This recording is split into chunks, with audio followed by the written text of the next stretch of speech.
Mwekezaji wa klabu ya Yanga amekasirishwa na kitendo kilichoweza kujitokeza kwa aliyekuwa msemaji wa klabu hiyo, ambaye nafasi yake imeweza kuchukuliwa na msemaji wa sasa Ally Kamwe, ambaye tunamzungumzia ni Haji Sande Manara. Of course, kwa wale waliopata nafasi ya kuweza kusikiliza pia voice note kutoka katika application ya Mange Kimambi ama Mange app, baada ya voice note zile zilizoweza kusikika kwamba akiwa anamsema bosi ama mwekezaji wa klabu ya Yanga, yani bosi wake, na hajaishia hapo, akaendelea kuvuka zaidi mpaka kwa rais wa klabu ya Yanga, ameni Rais Engineer Hersi. Kwa ni taarifa ambayo bila shaka nafikiri hata ungekuwa wewe ni lazima tu ungekasirishwa. Hivyo amepewa masaa 24 kuweza kukutana na kamati ya nidhamu ambayo ni lazima waweze kuangalia, na moja ya kamati ya maadili kwa klabu ya Yanga, ikiwa ni taarifa kwa umma popote alipo Haji Sande Manara. Make tayari kikao ni lazima kiweze kufanyika na yote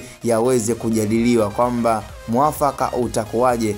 baada ya hiki kilichoweza kujitokeza, kwamba je, GSM ataamua kufungua roho na kuendelea kufanya kazi na Haji Sande Manara, ama ndio itakuwa Kushney Babuji bye bye Baba Jeni, ambapo kila mmoja anaamini kwamba safari ya Haji Sande Manara, manake kwa klabu ya Simba alichezea nafasi yeye mwenyewe, kitendo cha kuishi vibaya na bosi aliyekuwa anamweka mjini ambaye ni Mohamed Dewji, manake tayari ikawa ndo kashajichafua. Kwa hivi sasa tena ameshajikuta anamchafua mpaka GSM ambaye ni bosi anayemweka mjini. Kwa hiyo huenda ikawa ni fursa mbaya sana kwa Haji Sande Manara kuachana na GSM ambaye aliweza kumwamini na kumpa mikataba ya kudumu katika kazi zao walizoweza kuandikishana. Kwa ni taarifa ambayo inaumiza na inasikitisha hata kwa bosi wa aina yote, baada ya kuishi na mfanyakazi wake vizuri, kumbe mfanyakazi huyo anapokuwa na familia yake au anapokuwa na watu baki amekuwa akimuongelea vibaya.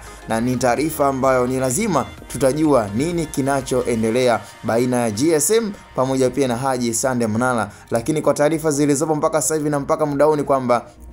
GSM hajafurahishwa na kitendo alichoweza kukifanya Haji Sande Manara. Kwa hiyo nafikiri kitendo cha GSM kukasirishwa na kile ambacho Haji Sande Manara ameweza kukifanya, manake muafaka unaweza ukawa ni mbaya, yani aidha kukosa kazi, lakini pia na uaminifu kupotea 100%. Na ndio maana kama unakumbuka Mohamed Dewji, kipindi ambacho Haji Sande Manara alikuwa Simba, baada ya kumgundua tabia zake, manake aliweza kumpa kidude ambacho kilikuwa kinanasa sauti bila yeye mwenyewe kujijua, na ndio maana moja kwa moja mambo yakawa ni mepesi kuweza kugundua anachokifanya, kutoa taarifa kutoka Simba na kupeleka kwenye klabu ya Yanga. Kwa hiyo anarudia makosa yale yale.